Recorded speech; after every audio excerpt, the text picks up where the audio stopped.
Top of the morning to you all, and welcome to another edition of the Sal Greco Show. And I'm your host, Sal Greco. I hope everyone had a great weekend. I see many of you in the chat that I always see. I see Matt O'Brien. Good morning to you. Fox, 92 Charlie, right here. Shout out right off the bat, Frankie Palagwachi, $9.99 to the Sal Greco Show.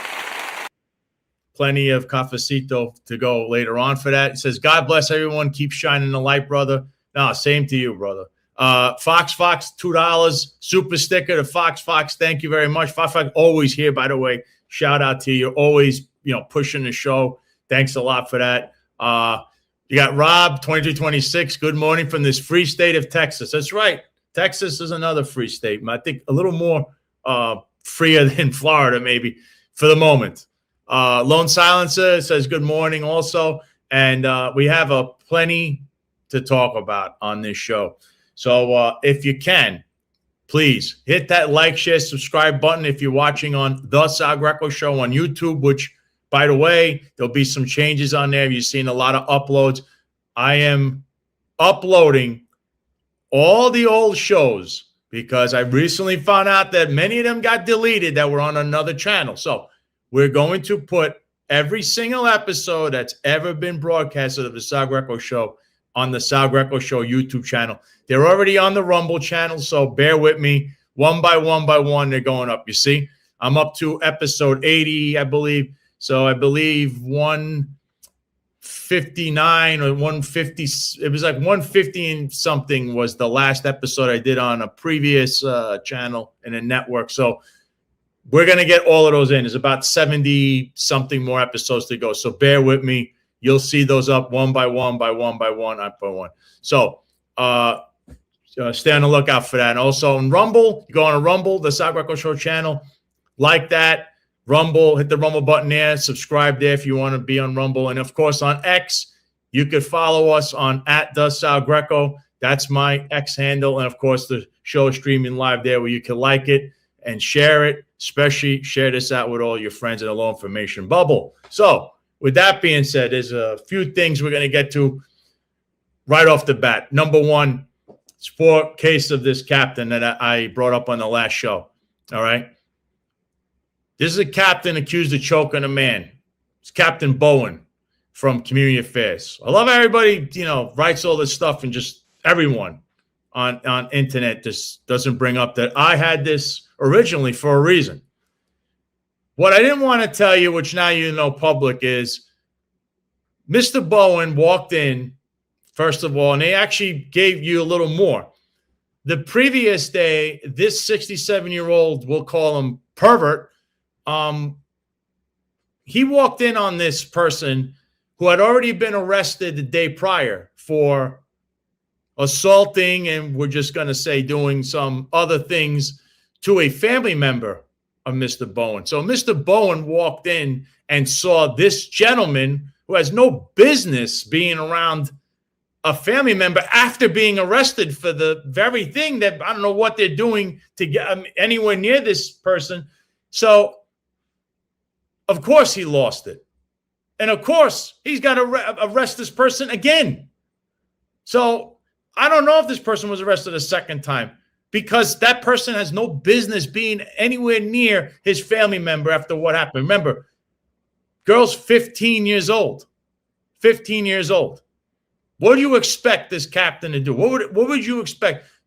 A family member, or we'll say someone who's directly involved, always defends their family, especially from a pervert like this. So that was the real story. Of course, they spinning it, making it. He's going to get charged with assault. But what you should know is internal affairs, Mr. Chief Thompson, Mr. I'm fraternizing with my driver, my subordinate, and all of that, and his executive doing the same thing with the PAA. All right. He decided, I'm going to suspend him. I'm going to have him arrested. He was arrested in Queens. In fact, the chief was over there, basically holding him while this chief of internal affairs, Mr. Integrity, Mr. Fraternizing, he thought of what he was going to do. Mr. I'm handpicked by the soccer mom. And that is now that whole incident should be, if anyone in Queens District Attorney's Office has a brain, that case should be dismissed. Second thing I'm going to mention here that they didn't talk about. If you don't know, this captain has a daughter, a daughter that's on the NYPD, working the NYPD right now. So they're kind of going to strangle him now. They're going to strangle him in that, you know, we have something on you. Your next of kin is in the New York City Police Department. So they'll dangle that carrot over his head. See, no one reported that. But you all now know Captain Bowen has a daughter in the NYPD. And now if he doesn't go along with whatever scheme Mr. Thompson and the soccer mom and everyone wants to put on him, now they're going to hold that dangle. You should know that that's going to happen. When they get him, they're going to try to use that against him. As if you haven't noticed that the soccer mom is a vindictive human being, and what they do is they like to go after your next of kin, the legacy, even though the next of kin has absolutely nothing to do with what you may have done, because the soccer mom's going to say, this incident has brought shame to the New York City Police Department. Meanwhile, she should be ashamed of herself. I mean, the things that she did, you know. And the next thing I was going to talk. So, guys, please get behind Captain Bowen. He's not guilty of any of this stuff. Anyone in his position would have done the exact same thing. And be on the lookout, because I know this stupid job and how they react. They're going to try to now dangle the carrot of your daughter's on the job. So if they don't hurt him, they're going to hurt her. You've seen that already. Captain Gabby Walls. They did the same thing to Jasmine Walls, right? Her daughter. That's what the whole lawsuit's about with one of these creeps I'm going to mention soon, Mr. Tim Pearson. But there's a whole thing with that. But, you know, I find it funny because talking about the soccer mom herself here, I'm reading about something. She dropped the ball with those incendiary devices last week. You know, the minute the first incident, the device was discovered, you know, the whole area should have been shut down with a bomb squad. This is the one failure that she had. And she said, you know, she was searching everything public, you know, saying everything was safe. And it wasn't, because you saw there was a bunch of potential incendiary devices and vehicles. And, you know, Bill Bratton, the former police commissioner, is one of two police commissioners in her ear. He's pushing this thing, you know, in her ear about, oh, we got to have this appearance, which is why you're seeing they pushing out Chief Edwards as the main hero. Not to say he didn't do anything wrong and that he did his job. He did. Of course, there's other people now that are going to be acknowledged, the cops. But now, they have the sanitation trucks over there for the St. Patrick's Day parade to block everything off, right? And this is what they should have done with this. But she did drop the ball with the incendiary devices. You're right. And she lied to everybody. So just wanted to put that out there because, you know, she's going to be on a witch hunt now after Captain Bowen's family, because, you know, that's what they like doing. So obviously then the big news on Friday was Jeffrey Maddrey, the former disgraced chief of department in New York City Police Department, and of course Tim Pearson, the former advisor to Eric Adams, the former illustrious mayor of New York City. They're no longer going to be represented in court by corporation counsel for their misdeeds, their, you know, sexual misconduct, all of that. So let's play this because this was breaking news. Well, it's shaping up to be a good weekend already. It appears that New York City Mayor Zohran Mamdani's head of corporation counsel has announced the law department will not be representing the disgraced former chief of department Jeffrey Maddrey and former aide to New York City Mayor Eric Adams, Tim Pearson, and their numerous sexual harassment lawsuits, which even representing them for the city was in violation of the law, GMLK. They have already paid out over 640 G's for their legal defense. I don't know if they're going to get reimbursed, but good news is the taxpayers are no longer on the hook for their deviant behavior, and we'll see how this plays out in the courts. Let's big with this is in the very beginning, I had filed things, I had sent things to city council, I sent things, and General Municipal Law 50K2 is specifically explains this law, General Municipal Law 50K2, that the Corporation Council has to consider one of the most important thing is to represent you in any kind of case. It has to fall under the scope of your duties. All right. Sexual harassment, sexual assault, rape, that doesn't fall under the scope of one's duties, whether you work in the New York City Police Department, a fire department, sanitation, you work at City Hall. But somehow the city already has paid over $630,000 worth of fees and all stuff between Jeffrey Madge, who's in a few suits, one being Captain Gabby Wall's suit, along with Scott Henderson, along with other infamous characters. Same goes for Tim Pearson. Now, Tim Pearson's involved in so many suits. Sergeant Ludeman, former retired Sergeant Ludeman. We've had John Scholar on this show. John Scholar explained those lawsuits. He's in at least 4 or 5, maybe more, sexual misconduct cases. Yet he was being represented at the time. Remember Lincoln Wrestler?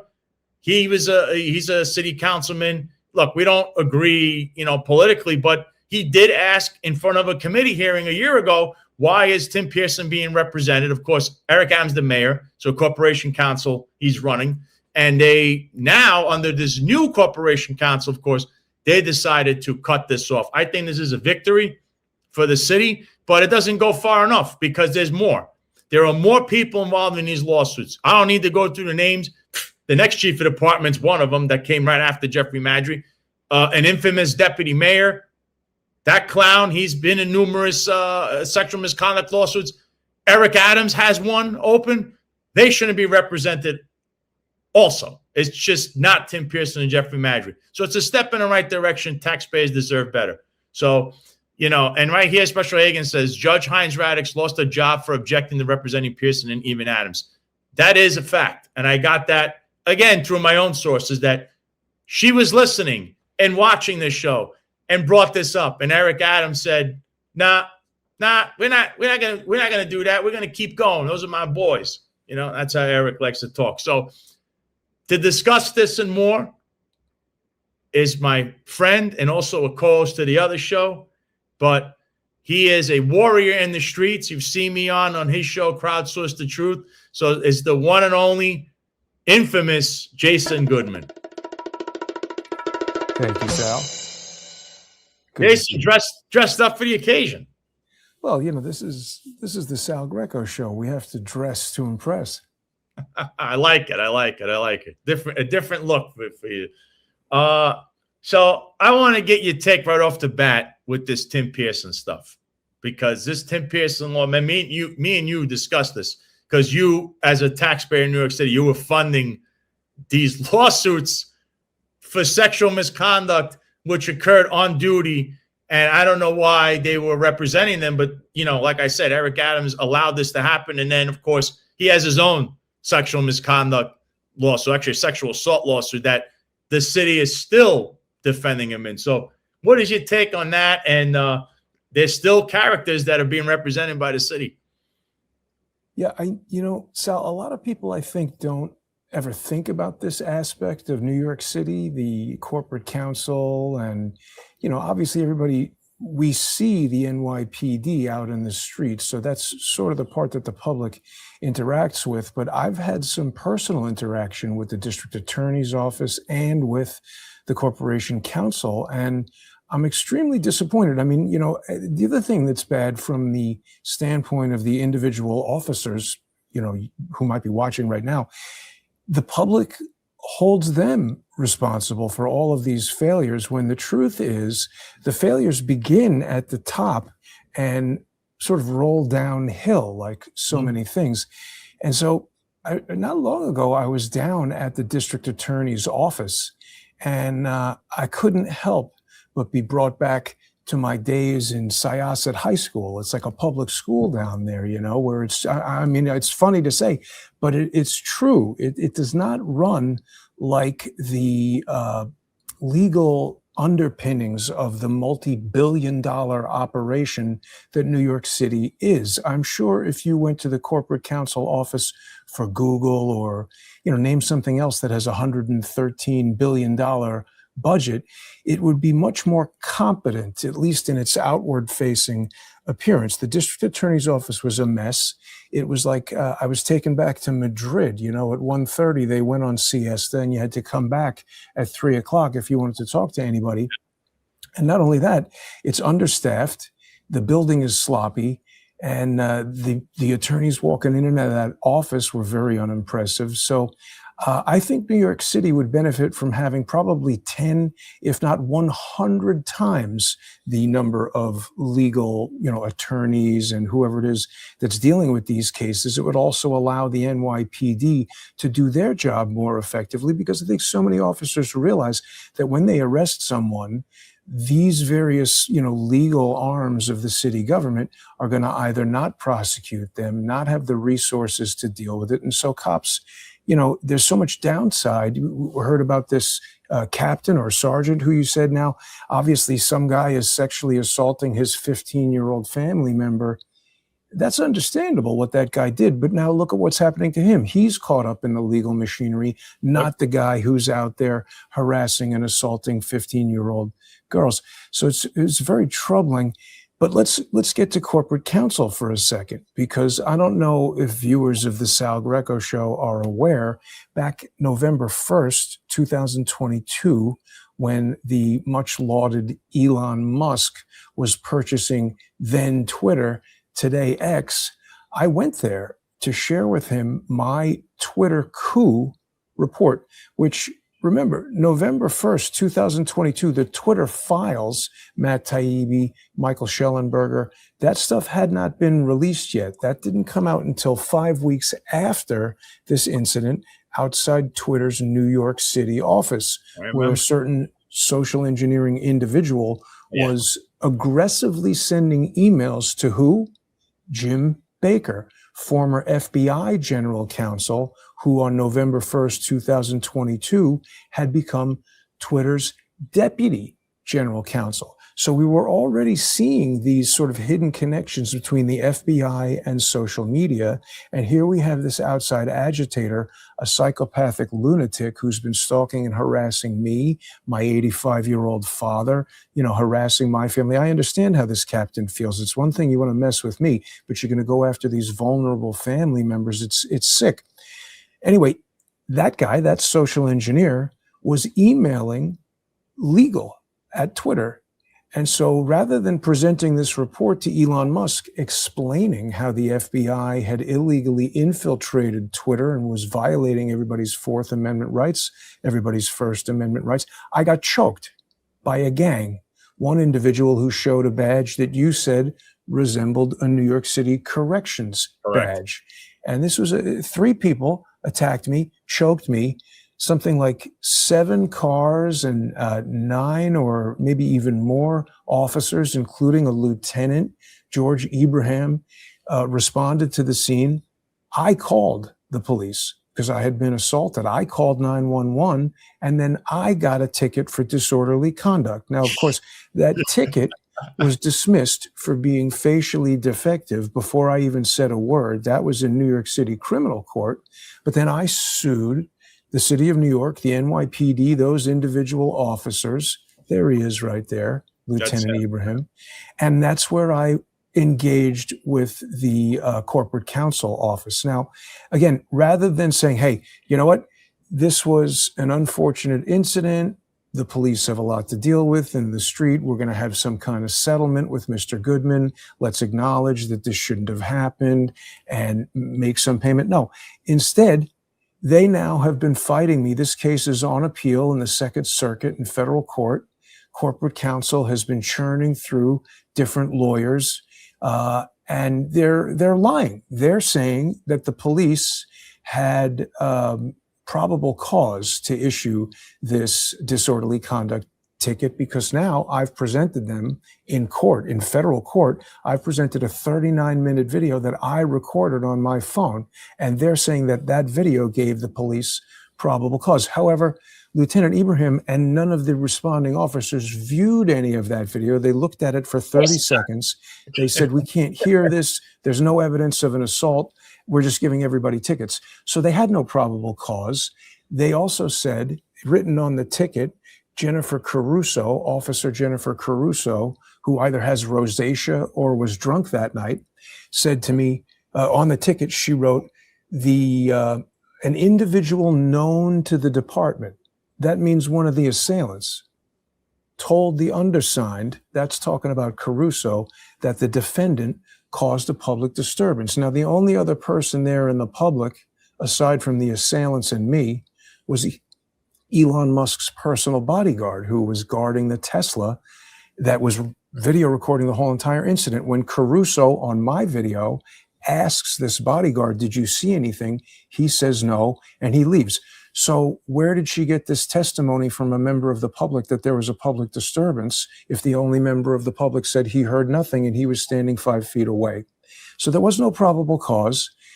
The corporate counsel's office retroactively lied to defend the police officers rather than defending me, the New York City citizen, the crime victim, the smoothie king of the NYPD, Officer Chandler Castro, who previously was employed at Smoothie King, laughed in my face when the officers first responded. Before I said anything, I said I got choked. He stood there laughing.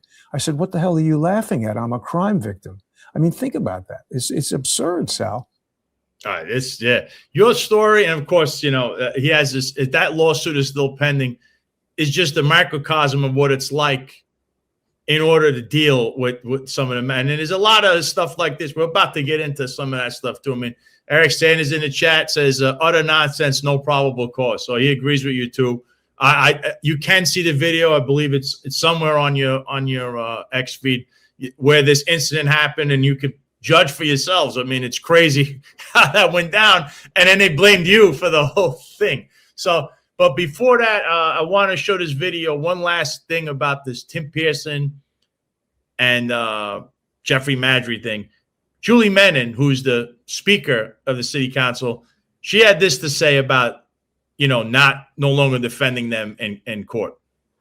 The 9/11 files, as you know, this is something that is very important to the city council. The fact that the city has sat on these 9/11 files for years, the fact that thousands of people became sick and died of cancer because the city did not disclose the fact that the air was not safe to breathe, in conjunction with the federal EPA and former EPA head Christy Todd Whitman. So my question is, and I had asked this during the confirmation hearing, what is the status of the release of the 9/11 files?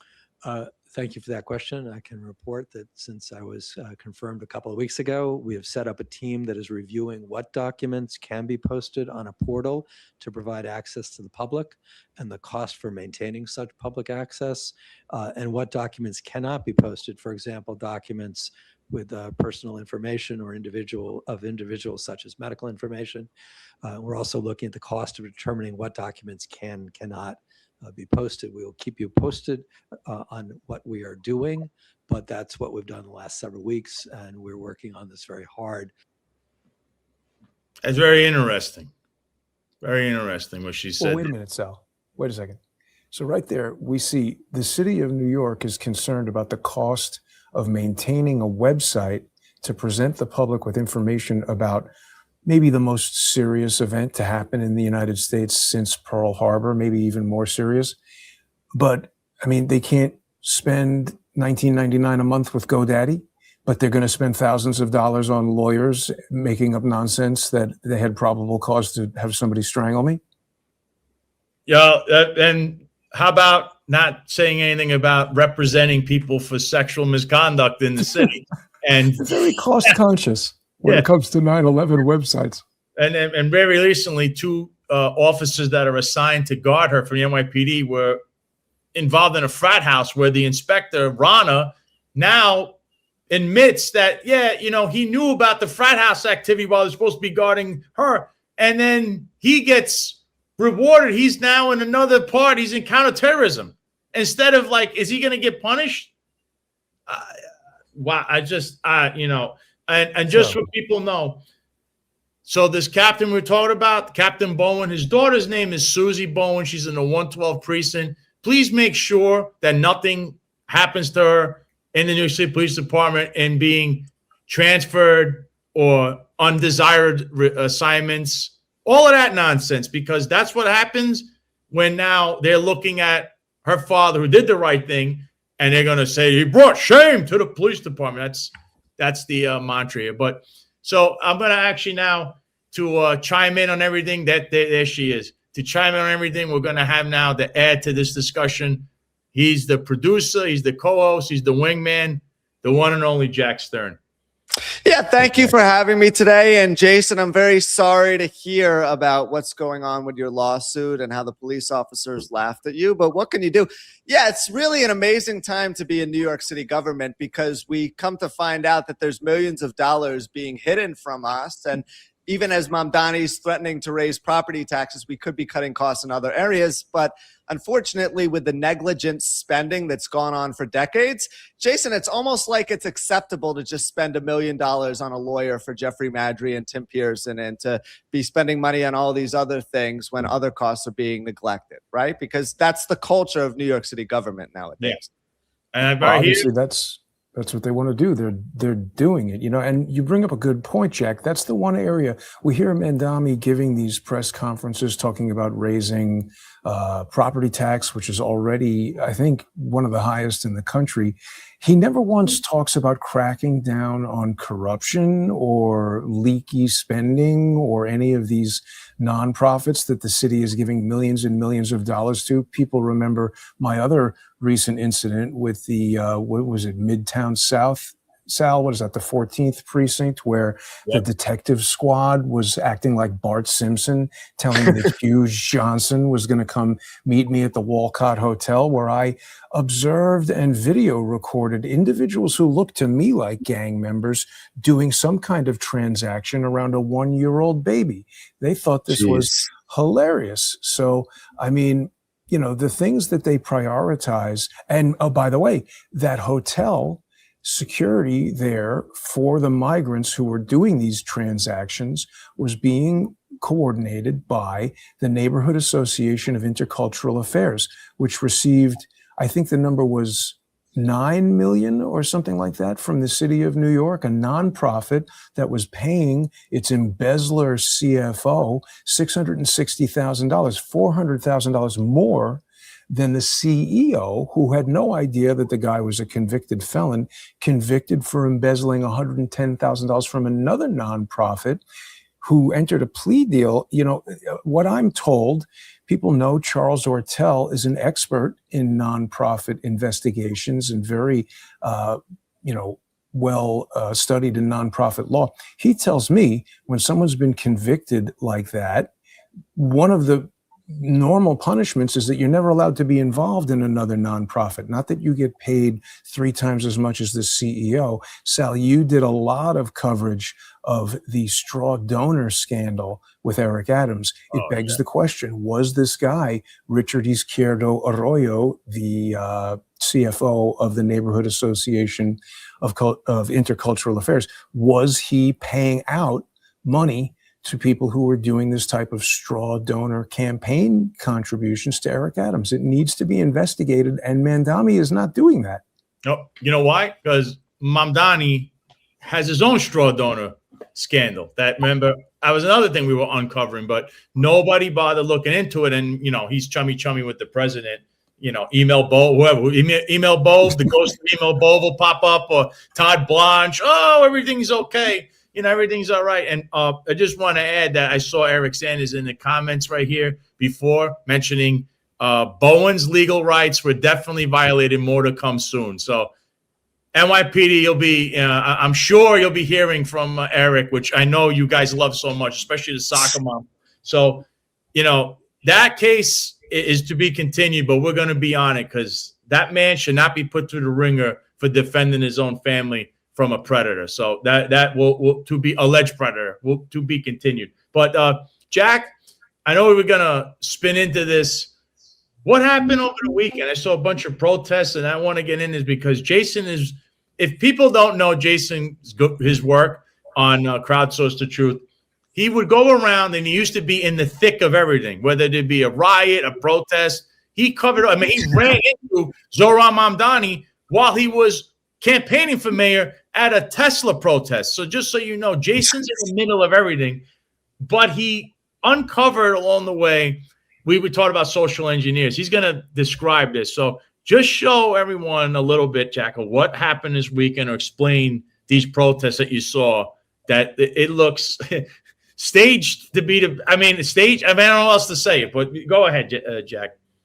Yeah, so there were protests in New York City all weekend in Midtown by the Trump Tower regarding the war that's being fought in Iran. And I have a hard time believing, Jason, we'll get into it when we watch the video in a second, but I have a hard time believing that all of the people who showed up are genuinely that concerned about civil advocacy, to the point where they're at the George Floyd protest, they're at Asian activism protests, now they're protesting in favor of Iran. I have trouble believing they care so much naturally about all of these causes that they just show up there. Oh, and in addition to showing up, they're advertising their initiative on X Spaces, they're doing interviews on television. It's a little bit questionable, to say the least. So let's just take a look at what happened over the weekend, and then we'll react.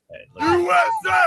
USA! USA! USA! USA! USA! USA! USA! USA! USA! USA! USA!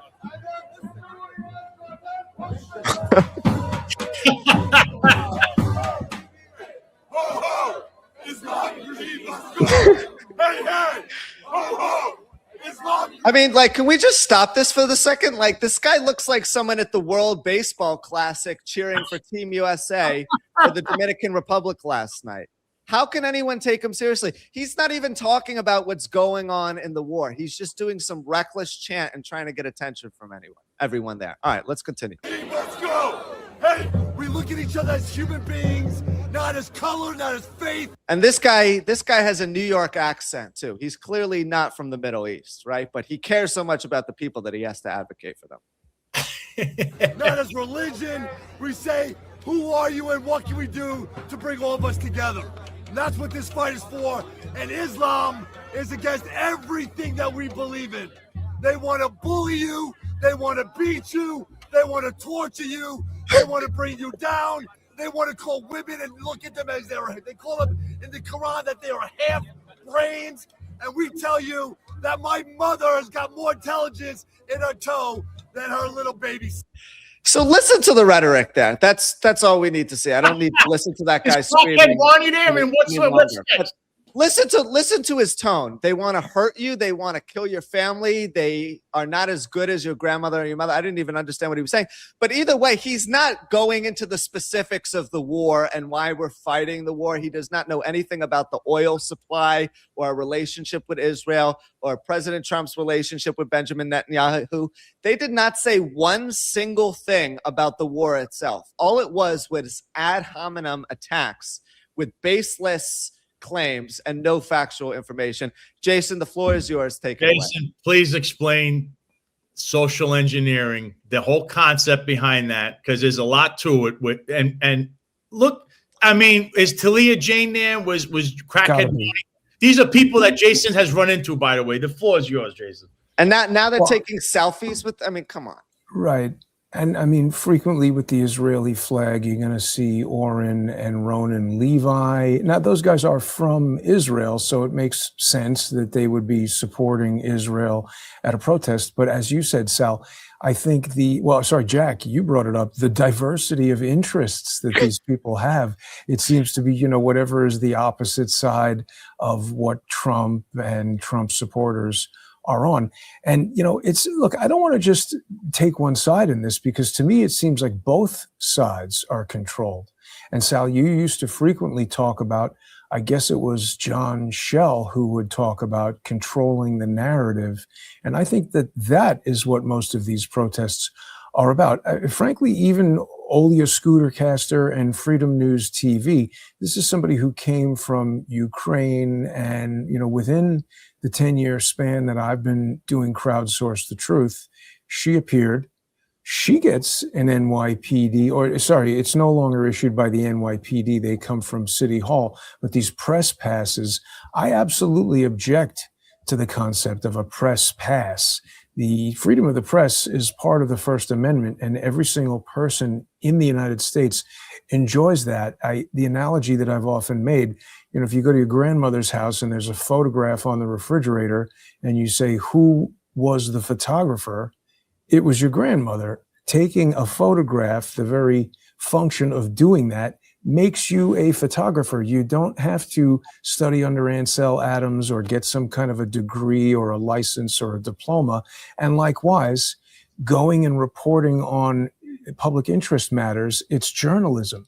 The woman who recorded George Floyd, if you happen to be an eyewitness to 9/11, anything at all that happens, you go down to the court and shout a question at Alan Dershowitz when he's coming out of a Jeffrey Epstein lawsuit, you are reporting on public information. Now, I can understand that the NYPD has a need to control crowds, and when there are press conferences, there's limited space. So perhaps issuing attendance vouchers or tickets or something on a first come, first served basis could be justified. But I just object to the concept of a press pass because it grants the NYPD or the city of New York an opportunity to give out licenses to who may or may not report on these things. And it's very interesting. I've been to these protests.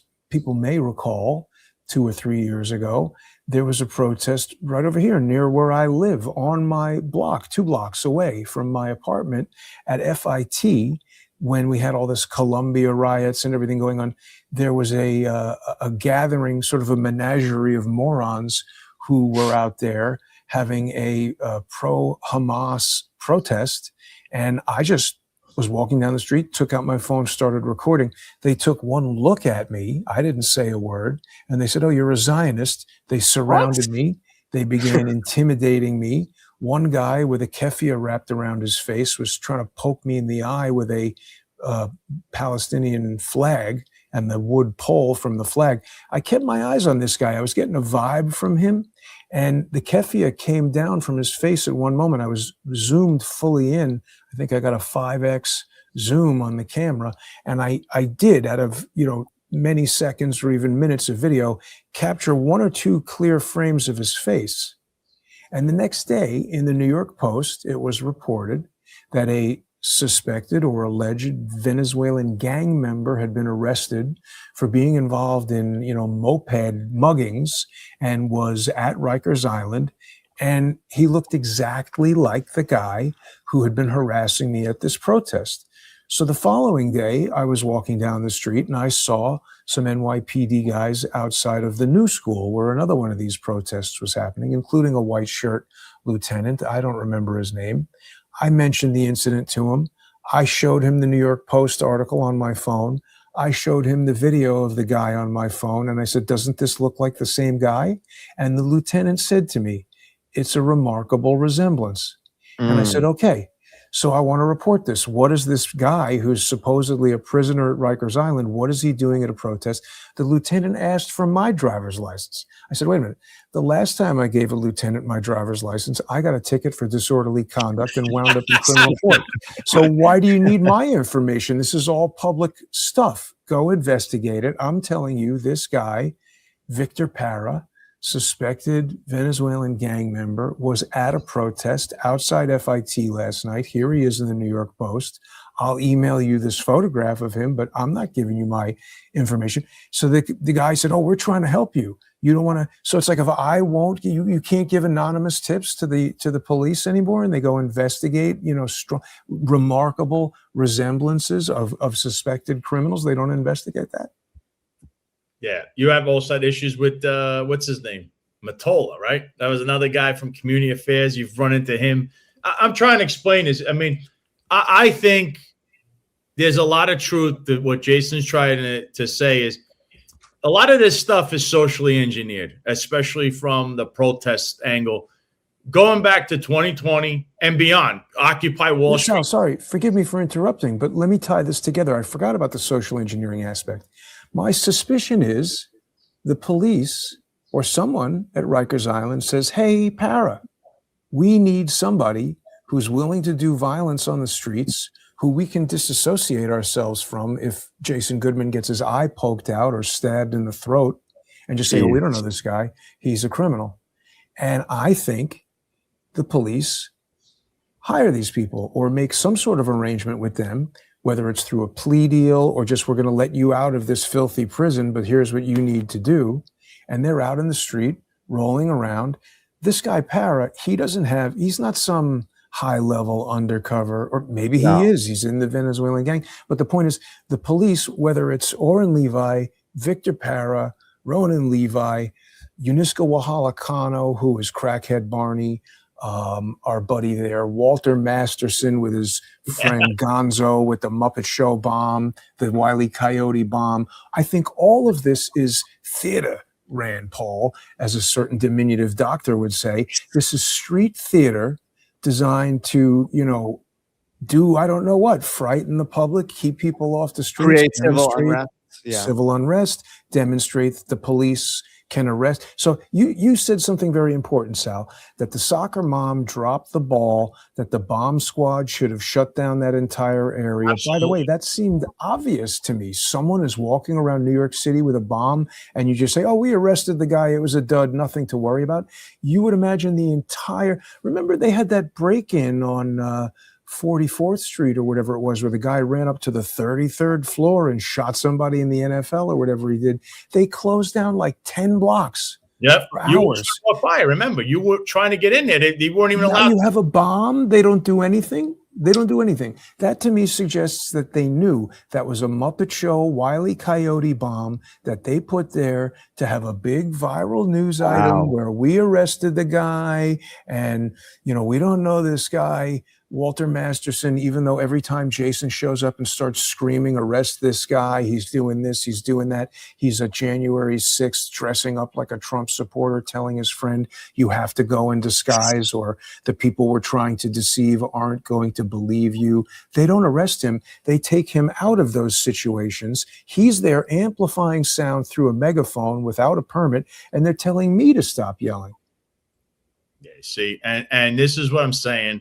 Why I wanted Jason on for this reason, to explain this entire protest. I mean, a lot of people here, and I saw in the chat before, I believe Lone Silence said, they're tired of this stuff. It's one thing, we're talking about the 60s, Martin Luther King, all that stuff. That was very organic. This seems socially engineered from the top. But do we know?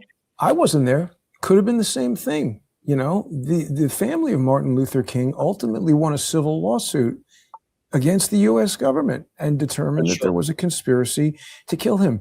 Ole Damagard did a whole series on the assassination of Martin Luther King, where he claims Jesse Jackson participated in the assassination.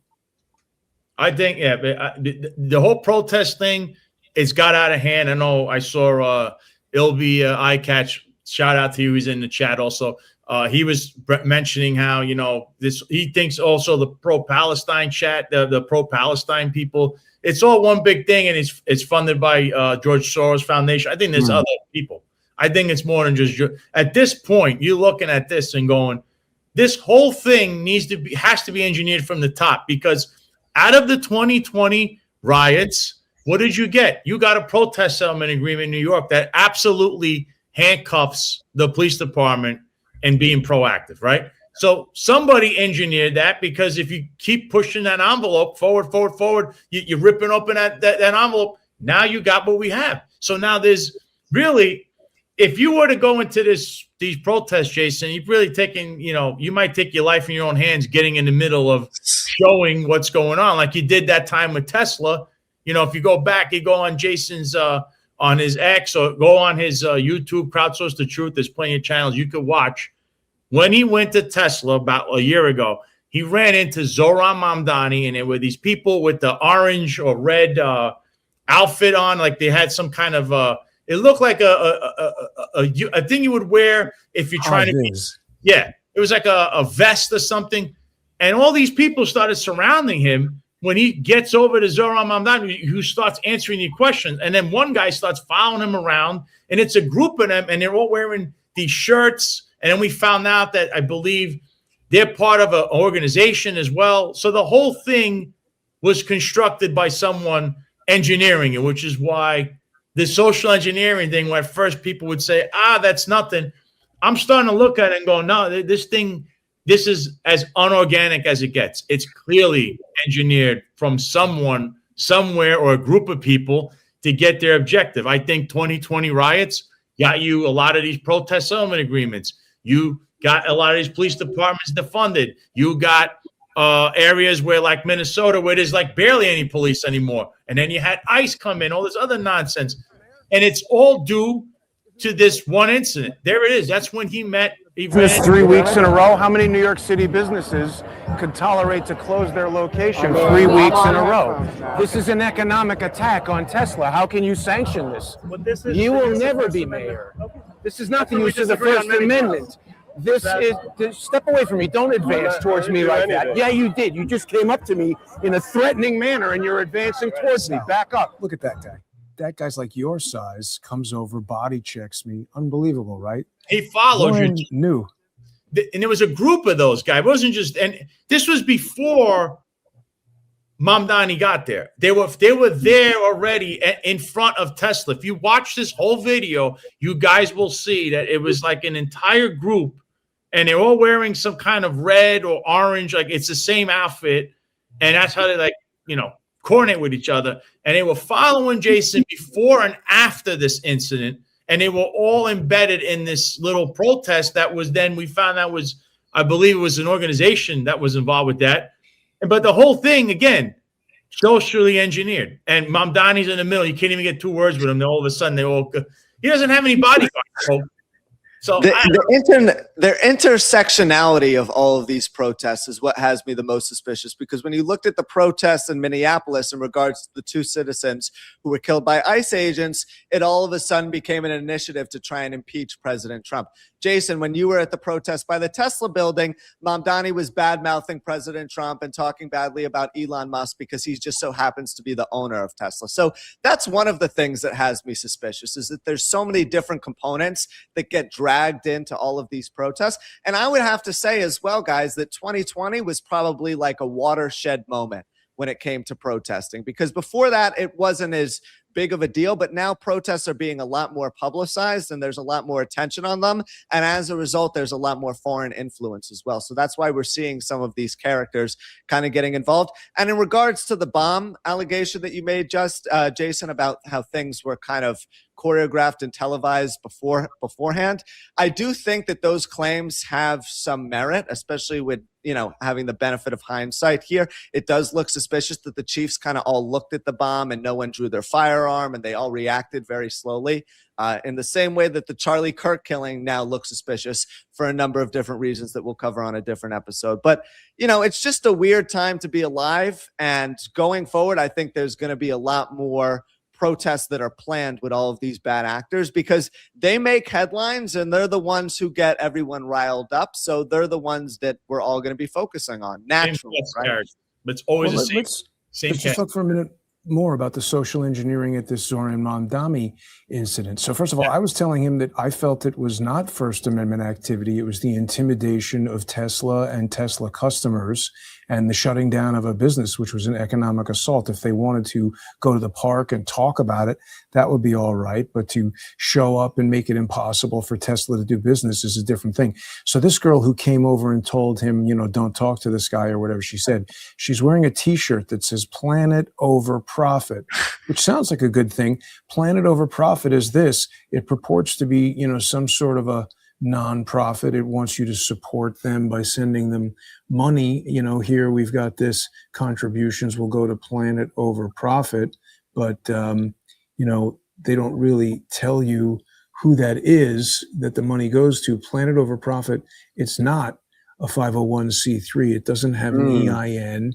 It's a very suspicious organization. I don't know exactly who owns it, runs it, is in charge of it, what its legal status is as an organization, but it's not a registered 501c3, 501c4, nothing like that. Which gives you, again, we start thinking, it's constructed how? Just funneling money to things. It's social engineer. That's what I'm trying to tell people. is when you hear that, whether it's Soros or this one or that one, and names you always hear, it's socially engineered. It's constructed in This a is way. a business, Sal. Someone Yeah. is, they're not taking 100% of that money. They're selling T-shirts. They're collecting money on that website. And, New York City is worried how much it costs to run a website to tell you about 9/11. These guys have a fundraising website. People are sitting in an office somewhere getting paid by that. By a lot. They make a lot of money too. They raise a lot of money for this stuff. And you could tell by, the personnel they have walking around. Like I said, you could tell in 2 instances, Jason's getting body checked by and they're all part of this non-prop, whatever. I don't even know what this is. But I remember watching the video live on a Saturday, I believe it was, and saying, what is, they're like literally following Jason around, and there's mom. Sal, the other reason it's not First Amendment activity, you can go to Washington Square Park and say Elon Musk is this and that, Donald Trump is this and that, that's fine. But when you start carrying signs that say burn a Tesla, that is a direct and explicit incitement to violence, and that is no longer protected by the First Amendment. I directly questioned NYPD officers about that. They wouldn't even address it. Mr. What should be said is you need to throw away that sign or leave, because you can't be here inciting people to violence at a protest. That's where the First Amendment ends. I'm not suggesting someone should be immediately arrested for having that sign, but the police should instruct them that is not First Amendment activity. In the same way, they should instruct them, you can't block the sidewalk outside of Tesla. You can't surround these cars that are approaching Tesla. You're intimidating people. Your First Amendment right ends where assault, harassment, menacing begin. You can't just go there and shut down the business. That's not First Amendment. No, well, they allow that though. And also criminal mischief when they break cars, break items. Right. But Mottola tells you, Mr. Mottola from Community Affairs, that and then he's talking to crackhead Barney on the side. Yeah. Like, what's going on? It's a classic bait and switch technique that I was just talking about too, Jason, because they bring you there to protest Tesla, and then they talk about the climate. Like, they clearly are reeling you in so they can go into detail about something else and to lobby for a different initiative, which is really part of the problem with protesting nowadays too. It's like, if you're going to go protest something, go and protest it peacefully. Don't show up, cause a commotion, and then immediately pivot to the next thing, because that proves that you have an agenda. But not only that, Jack, how are you a climate advocate who's protesting Tesla? I mean, again, I'm not a scientist, but I suppose if you wanted to protest Tesla as a climate advocate, you'd have to explain to me how the manufacturing process, the chemical extraction of lithium or whatever else there is in batteries is somehow worse for the climate than the, drilling for and processing of and burning of oil and gasoline. Now, again, I'm not taking a side on either side of that argument. I'm sure Ford or whoever is making internal combustion engines, BMW, Porsche, they could probably explain to you how very, very efficient internal combustion engines are better than manufacturing battery cars. But that's not the argument that they're making. They're just protesting Tesla because they dislike Elon Musk. I think most climate advocates prefer electric cars because the idea is the batteries can be recycled, and if they're manufactured properly, it is perhaps a more sustainable use of energy.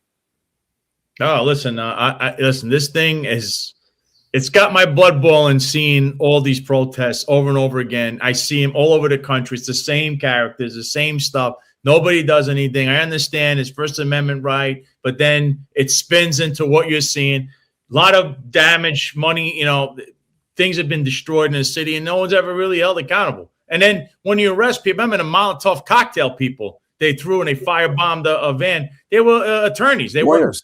Right. They were lawyers. And nothing. What happened to them? They got a slap on the wrist. Whereas if you or I or anyone else decides that, hey, we're going to fire burn, we're going to jail forever. So that's, again, no, you might get out to participate in a Hamas protest. Not forever.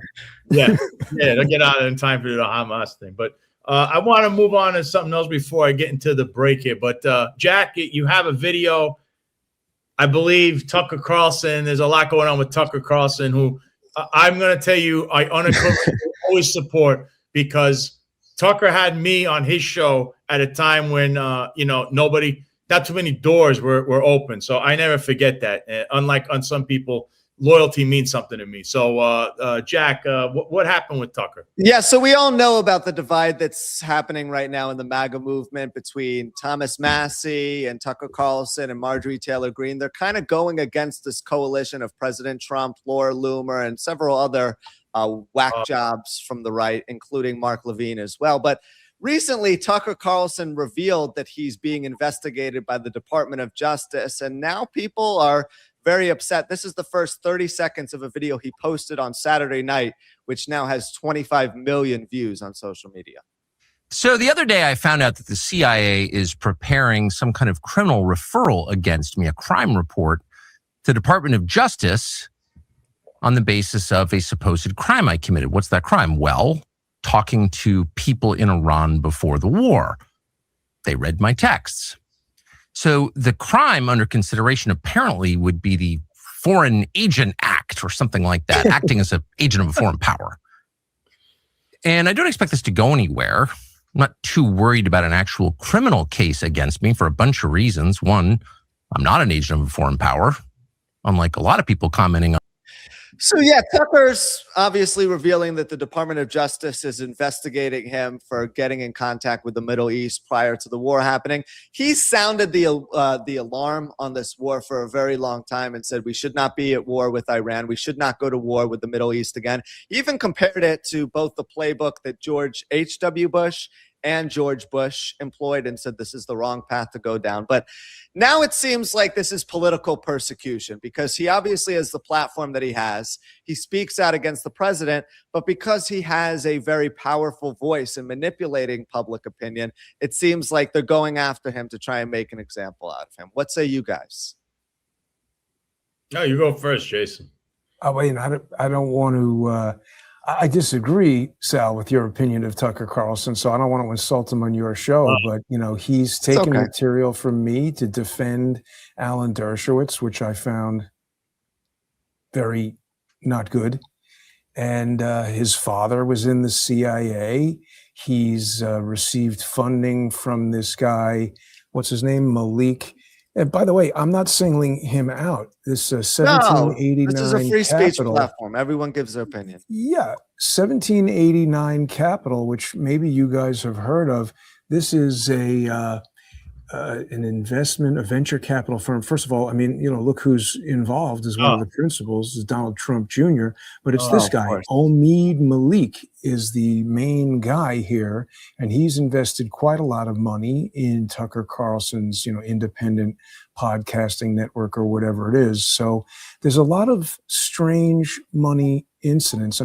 Sal and Jack, you guys run a show that's very similar to mine. The only people who sponsor Crowdsource the Truth and give me money are the individual viewer sponsors who go to Patreon and subscribestar.com/crowdsource the truth and to Substack and who watch External Affairs with Sal Greco and sponsor that show. I don't want some Middle Eastern business person writing me a check for $1 million or, one of the reasons I started Crowdsource the Truth, a lot of people know I used to be in the motion picture production business. I was a visual effects cinematographer and a stereoscopic imaging specialist. And one of the last projects I did was a ride film in Dubai called Daydreams of Dubai. And when we were done and I came back to New York, the Emirati client decided they didn't want to pay. And so I lost like $250,000. Jeez. And I just couldn't even afford to pay the insurance on my equipment that year, had paid the crew, had paid for plane tickets and all kinds of things.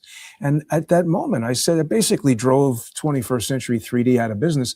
And I said to myself, I'd rather have 200,000 people paying me $1 each than one person paying me 200,000, because there's no way 200,000 people all at once are going to decide not to pay the $1.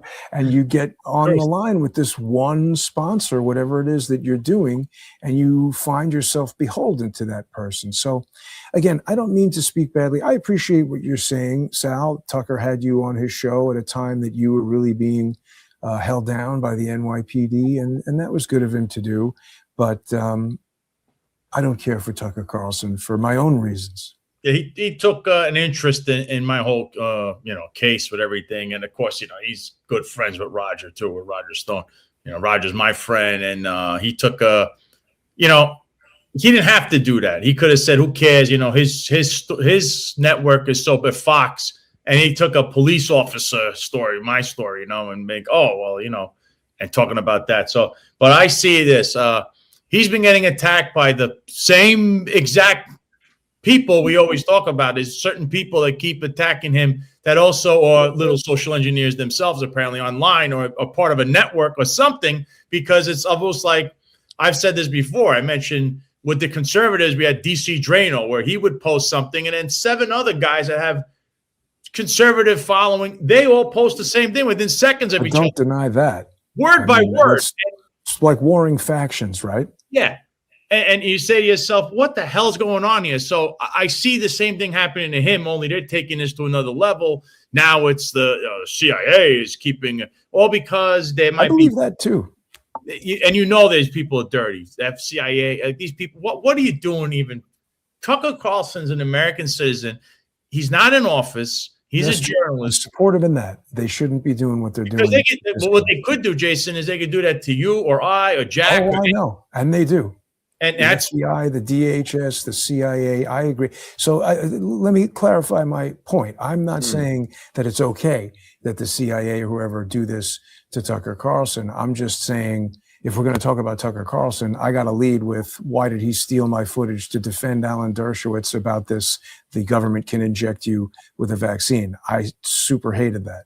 Yeah, I remember. No, you certainly bring up a good point, Jason, and we understand where you're coming from. The thing is, though, I mean, listen, a lot of people on social media nowadays are funded by foreign influencers. Let's just call it what it is, right? So in a world where a lot of people are receiving money from that pot, not us. No, not us. No, not us. We're not funded by these foreign interest groups. But in a world where there's a lot of foreign influence, and it seems like a lot of these people on social media have come out in favor of the Iran war, it's nice to see people like Tucker Carlson who have kind of a contrasting viewpoint. Now, the point you just made, Jason, about 1789 and that person who's funding Tucker who has connections to Don Jr., that makes you wonder if all of this is just one big WWE show, and they're not. Yes. And they're not actually going to end up investigating Tucker at all. They just said they were, to try and create a storyline that we're now all talking about that's distracting us from everything else going on.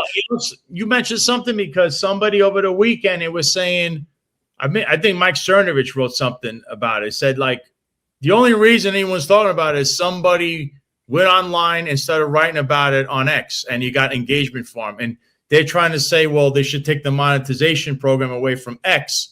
But it only favors the same social engineer. Again, it's the same problem we're having. You know what's interesting, Sal? There's a guy who I've become sort of DM friends with who's producing a lot of AI content. You remember when this C-Dance 2.0, this Chinese model that's able to reproduce actors and everything, there was a Star Wars meme where Natalie Portman says, oh, we're going to cure cancer with all these data centers, right? And then they cut to a wide shot and he's made her breasts gigantic. That's this guy, Charles Curran, very talented AI visual effects artist. And he posted the other day. Now, granted, that video got 14 million views. He's had other videos that have gotten 2 million views, 1 million views. He posted that in February, the first 2 weeks of February, he got a nearly $4,000 payout from X. And then the last 2 weeks of February, he got a $26,000 payout from X. Now, you mentioned earlier, Jack, the Charlie Kirk assassination.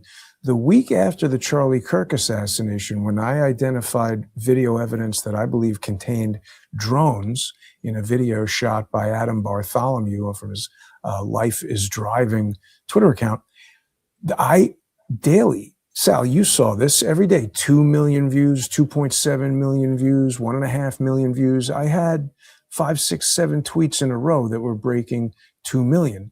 And I've never gotten more than $400 from X in a given payout. Yeah. So there seems to be some discrepancy between millions of views and $400 and many more millions of views. I mean, it's not like I got 4,000 and this guy got 20,000. I got 400 to his 30,000. It just seems imbalanced at first glance. And this is a financial black box. Elon Musk can pay whatever amount to whoever he wants. You have no idea how much it is. So ChatGPT, I've been using a lot. And it was like, hey man, first it says to me, it's like, oh, you got to come back, in a week because you're out of credits. And I was like, what the hell are you talking about? It's like, well, you got $40. And I was like, what is this? It was like a shakedown from ChatGPT. So I gave it the $40 and then it was like, all right, now you're out of credits again. You got to get a pro plan. And I was like, what? What the hell are you talking about? And like, well, you're going to get 6 times as many credits and this and that. And I was like, wait a minute, how does it work out that $20 a month, you get this many credits, and for 10 times as much money, you get 6 times as many credits? It's like, well, it's like at the used car lot or something. What the hell is this ChatGPT? Yeah, I know.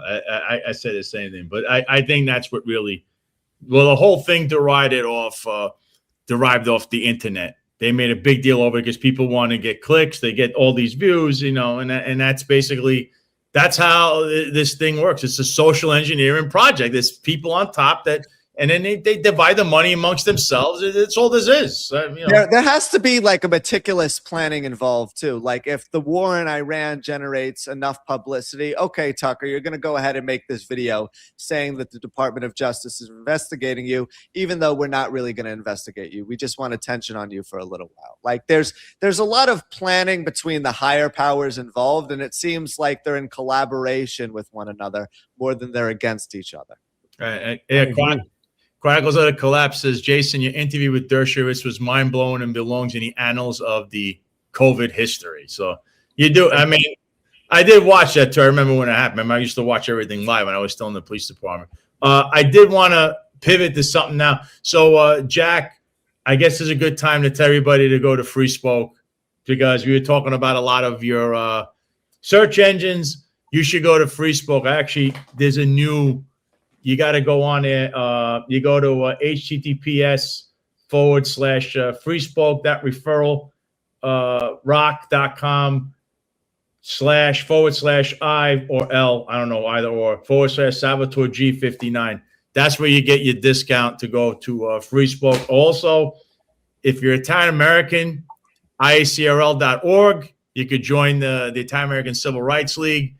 And we had a big event in Florida over here in Fort Lauderdale. We honored Roger Stone. It was a big event at Casa Calabria. There'll be more to come. So if you're Italian American, you could join that. And then, of course, I kind of fixed salgreco.com. So if you want us, this is the way you support us, just the way Jason said. Go to salgreco.com. This is the store. And I just added a couple of things there. You can see all those shirts, but right there on the left and the top, that's a Joe Cop shirt.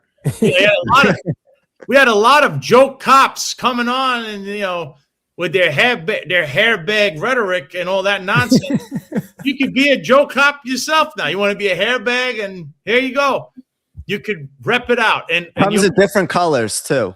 It comes in different colors and all shapes and sizes. I believe it's like $25 the shirt. It doesn't tell you that. It tells you in the frame of it. But you go to salgreco.com, go to the store. I have this is the newest item. Get your Joe Cop shirt. Obviously the Fugazi shirt, if you remember a certain mayor. He's a total Fugazi that was running for office. Obviously the classic Sal Greco, the Nothing Wrong. We have also mugs. There you go. There's the Sal Greco Show mug. Now, what would be better watching this show and not having your coffee in the mug, right? You can also have that. The Sal Greco did nothing wrong. That you can have that mug as well. But this is the way, this is how you go forward. You can help us out. You go to the store. You also could click the support button, whatever you can, if you want to help us out. I mean, I'm involved in 2 lawsuits, and I'm trying to do things with the show. Jason can tell you it's not easy. We don't have Mr. Malik there funding everything with Donald Trump Jr. This is the way we do it. the way we do it here is this is the way it's got to be done. You support the show through, go to salgreco.com, go to support. You feel like, leaving a nice little donation, recurring donation. I'm trying to do things here, but it's not easy when all your money's tied up in lawsuits.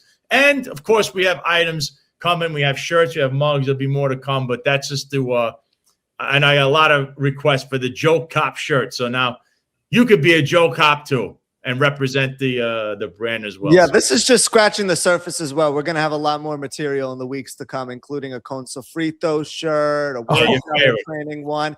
And if you guys have any ideas about designs that you want to see, feel free to send them to us as well. We're always open to taking suggestions. And we're men of the people too. So we do exactly what you guys want. If there's any shirts or mugs or sweaters or hoodies or sandals, if you like to go to the beach and you live in warm weather like we do. So yeah, feel free to chime in. Yeah, it's supposed to be Con Sofrito. You got to say it. My acento was not perfect. You got the now defunct, disgraceful place that was open with all that Michigas going on there. Before you leave, Jason, I was going to hit you with this one. We discussed this the other day. Michael Cohen, a disgraced attorney, no longer practicing in New York City, involved in Trump land, got thrown out because he tried to testify, all this other nonsense. He literally has been on The View. He's been on all these shows. And then lo and behold, he starts saying, I was coerced into things. Do you see this on the screen? Is that not Michael Cohen with Laura Trump? Laura Trump, meaning the daughter-in-law of one President Trump. How are you? What's going on here, Jason? How did this become Michael Cohen, which you also exposed a few things about him as well?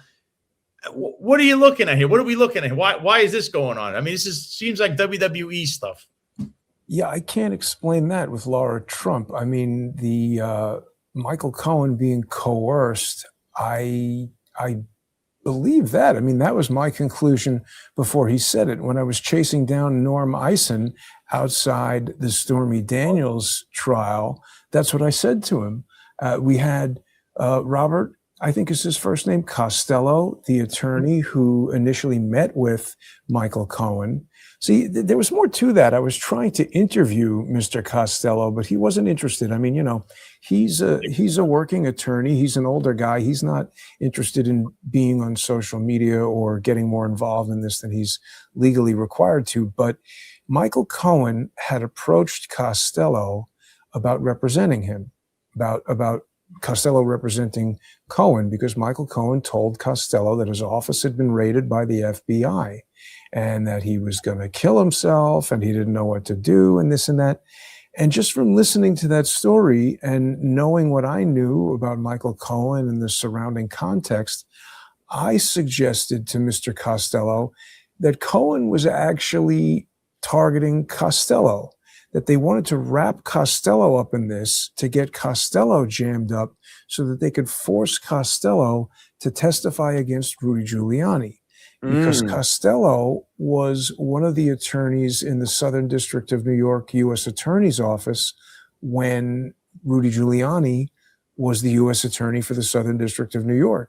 And we know they were hard on Rudy Giuliani. They got him eventually, but the way these high-level lawfare operations, which, by the way, lawfare is a form of social engineering. It's manipulating the law and, weaponizing it in the same way that what we're talking about is weaponizing social media and the news, traditional media. That's more Tucker Carlson. But, there's a spectrum here. So I believe what was happening is they were trying to wrap up Costello. Luckily, Costello was too smart to fall for this, and he eventually exploded in their hands like a hand grenade you pull the pin out of and forget to throw.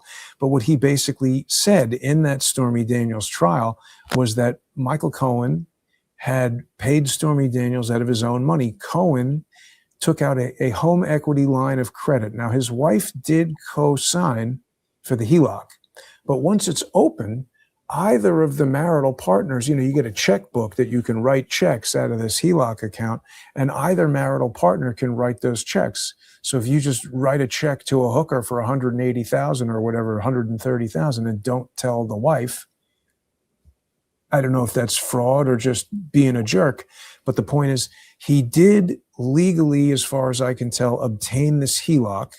That money was used to pay Stormy Daniels. Now, think about this for a second. Whether it's Stormy Daniels or a flight attendant on a private jet, I think, and I don't have any experience in this, but I think that these unscrupulous individuals who want to sort of blackmail billionaires, is 130,000 the number? It sounds low. Elon Musk settled with a flight attendant for 250,000, and the allegations weren't even nearly as public or scandalous and didn't really threaten his role as president or whatever. I don't think investors in Tesla or SpaceX really cared if Elon Musk did or didn't offer to buy a horse for some flight attendant he allegedly showed his member to. But that's, I'm getting too far into the weeds here. The point is, it seemed like an extremely low ask from Stormy Daniels for 130,000. That just seemed like a number that Michael Cohen could write out of this HELOC checking account.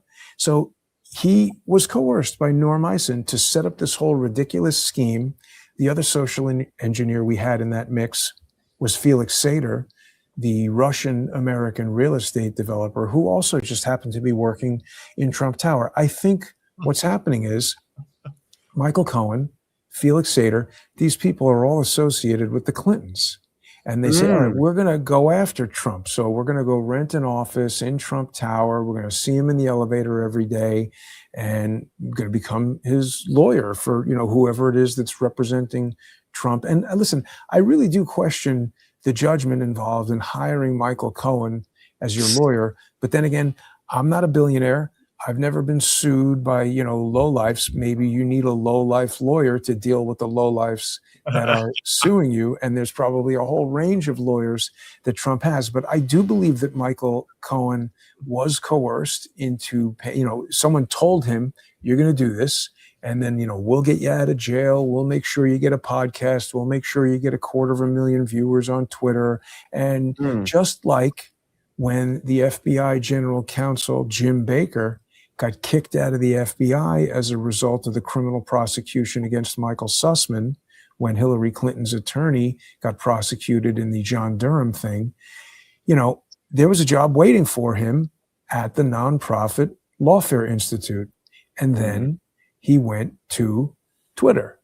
So I think that they have ways of making sure that these social engineers have plenty of work, and making sure that the Sal Greco Show and Crowdsource the Truth never rise above a certain level. They can, you know, sort of tamp down one signal while amplifying another. And this is how they manipulate and, as John Shell would say, control the narrative. Oh, the narrative. That's right. But Jack, is there more to that Michael Cohen story? You just mentioned a podcast, so it's funny because I thought you knew. Yeah, it gets even crazier. But first, I just want to say the dollar amount is extra suspicious when you consider that E. Jean Carroll was paid $88 million by Trump. Right. There's a large difference between 130,000 and 88 million. So that's reason number one why it's suspicious. Reason number two, and this is something you kind of look at in hindsight as well, Cohen was a personal injury attorney before he was hired by the Trump family. So what did he know about their legal proceedings or what was going on within the family? This is no different than the family from The Godfather hiring Tom Hagen to be their lawyer, right? Like someone who had a completely different background, and all of a sudden he's overseeing all the family business. It looked odd at the time. No one really questioned it because obviously, it wasn't revealed that Trump was paying Stormy Daniels money under the table. But now, in hindsight, it's something that you look at weirdly. Anyway, when Cohen was announcing his new podcast, the most baffling part was who he's going to be hosting it with. And let's take a listen to what he had to say. My own writing on my Mea Culpa podcast. This, by the way, this caused me to lose even my production company that I was with for 6 years. I've now found a new one called True Wave Entertainment. In fact, it's given me the opportunity. I'm in the process of working with Rumble right now and Laura Loomer to create a podcast of our own. Say what now? Say what now? You're working with Rumble and Laura Loomer. Years after you talked about how horrible Trump was, you started an entire podcast about him.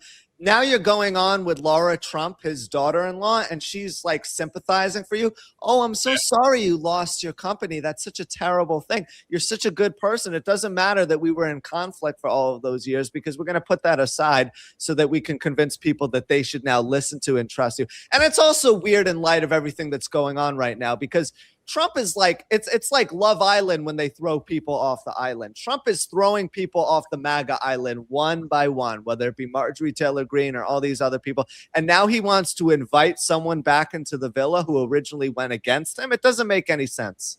WWE.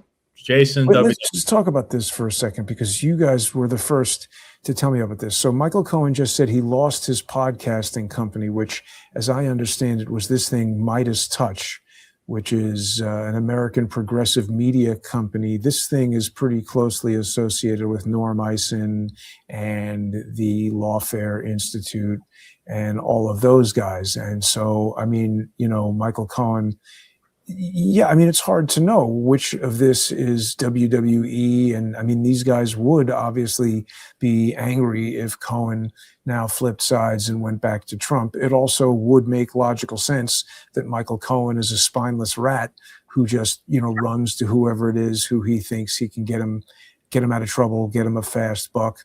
I'm surprised at Laura Loomer if she's actually working with him to do anything. But frankly, Rumble, in my opinion, I know you guys are on Rumble. That's another, you know, WWE social engineering piece of nonsense. Yeah, Bongino, are you kidding me? Owned by Bongino, exactly. And everybody Jr. has a show, yeah. Yeah, and they get paid on there. You know, that's another social media network where, for whatever reason, Crowdsource the Truth can't gain traction. And, you know, I mean, listen, Sal, you and I and Jack, you guys, we all talk about topics that obviously people are interested in. Sal's got unique contacts into the NYPD, his unique experience and understanding of the inner workings of New York City politics, and particularly the police force. And it's just strange to me how certain seemingly idiotic shows get huge followings on these other channels when they're not really doing anything or investigating anything unique. And then other things just can't ever get anywhere. And Laura Loomer, too. I mean, she's the same person who's telling people that they're not loyal enough to the president because they don't use the same type of toothpaste as him.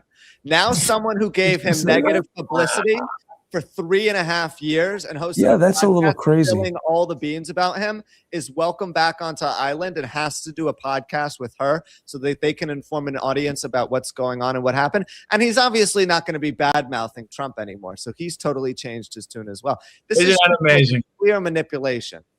Now, speaking of her, do we have this clip of in India with her? Yeah, let me go grab that. Oh, just to set the table, the illustrious Laura Loomer went to India. Now, you know, she said a ton of stuff. You want to say anti-Semitic. She talks about everybody being anti-Semitic. She went to India and she said a ton of stuff against Indian people. Really bad things. I can't even look at that face, but there was. I took it off the screen until we play the video. Yeah.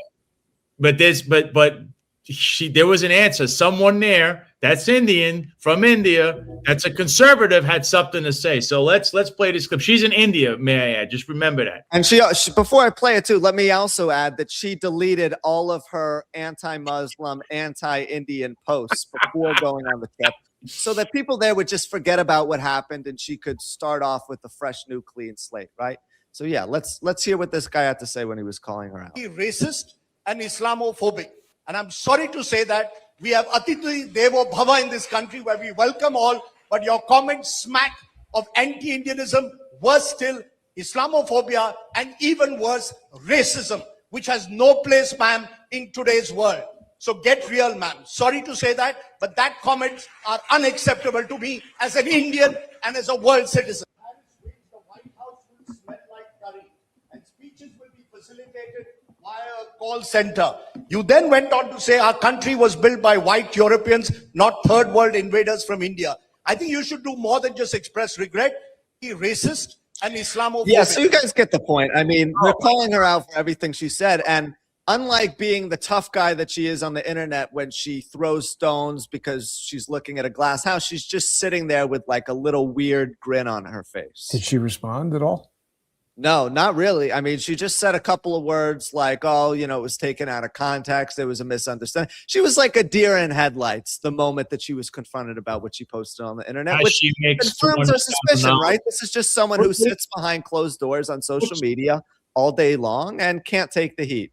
What do you think she makes on X payouts, Jason? You think she's in Tim Pool territory, or I don't know about that. Tim Pool boasts about his 8-figure organization, which, I mean, seems a little bit not a good idea to boast about how much money you make. I don't know how much money Laura makes. And I mean, look, I will say she's done some good work, some good journalism. She's made regrettable comments.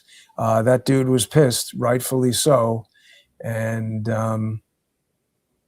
yeah, I don't know. A lot of people like to be inflammatory for the sake of being inflammatory. And I don't think that furthers her cause. No, that was crazy. Yeah, but you know, rightfully so. She deserved it. Sorry, Laura, you deserved it. In that instance, I agree. Listen, Jason, you can respect some of the investigative reporting that she's done, and not approve of other things that she does. That's exactly she's a good citizen journalist. We can give her credit where credit is due. But we also believe, Jason, that she goes on the internet and tries to fan the flame of conflict over absolutely nothing and tries to antagonize certain crowds. And as a whole, in my opinion, she does way more harm than good, and probably won't exist on the internet once Trump is done being president, because too many people absolutely hate her. I don't know about that. She's a strong-willed person with a lot of energy, and I have a feeling Laura's going to be around for a long, long time. She's still pretty young. Sometimes people need a little bit of maturity to understand that they've made poor decisions or mistakes, and you know, hopefully the good things that she does will outweigh the negative comments, and maybe she learned something from getting yelled at by that guy and feeling embarrassed on the internet. Maybe she'll change her approach. I agree. I mean, but that was well deserved. I guess this is a good time because you gave us a lot of time here, Jason. I'm really I'm really thankful for that. Where can people find you? I know you got your Substack, Jason. I'm gonna put that, mention all that so people know where they could reach you. Yeah, the best way to support Crowdsource the Truth is on patreon.com or subscribestar.com/crowdsourcethetruth or crowdsourcethetruth.substack.com. People can follow me on X at JG, like Jason Goodman, _CSTT, like Crowdsource the Truth, and you can subscribe there. Sal, thanks to you and Jack for having me on. I really appreciate it, guys. Great show. Fun talking to you guys as always. And on Fridays, people should watch External Affairs with Sal Greco on Crowdsource the Truth. That's right. Me and Jason, every Friday we do External Affairs. Soon we'll make that a mobile show when Jason comes down here to Florida. So stay tuned for that. I mean, Jack's been on there as well, me, Jack, and Jason. So I have a fun time with Jason. People, you have to understand, if you want to call Jason a conspiracy theorist, I see a lot of people say that. A lot of conspiracies, sometimes there's a lot of truth to them. You just have to investigate things. All Jason likes to do is put information out there, and then you can either speculate or until you find what it is. He's not defamatory, not defaming anyone. And I do the same things. I'm not like completely conspiratorial. I like to throw a lot of evidence there. But, when it comes to social engineering, I think Jason hit the nail on the head. There's a lot going on there. We just showed someone that I don't know how they rose to prominence when they were just banned years ago. There's a lot of questions there, you see, because it's like, you're right. Jack, Jason, myself, we don't have 500,000 followers. We don't have this big bank account, all these people knocking on our doors. But I'm pretty sure I've done a lot more in my career than that person you just saw. And I've been saying a lot of things that are true. Jason literally showed you things within Alan Dershowitz, running into Mamdani, but he doesn't have all these sponsors and all these, but I know someone who does. They went from nothing to 2 million followers, and you need to ask yourself, what's really going on behind that? That's all we're doing here, folks. We like to question things or present evidence. So, Jason, It's great having you here. You look great for the occasion as Thanks. well. So, you know, and we'll stay in touch. And of course, on Friday, stay tuned. We'll be on with External Affairs. But thank you, Jason, for coming on. It's been an honor. Yeah, good Thank you, stuff, guys. Jason. Thanks very much, guys. Have a great day. I'm looking forward to seeing your new Lamborghini the next time you're in Florida too. I know you're a big It's in the Lambo shop. Oh, it's in the shop? Okay. Well, hopefully it's repaired by the next time.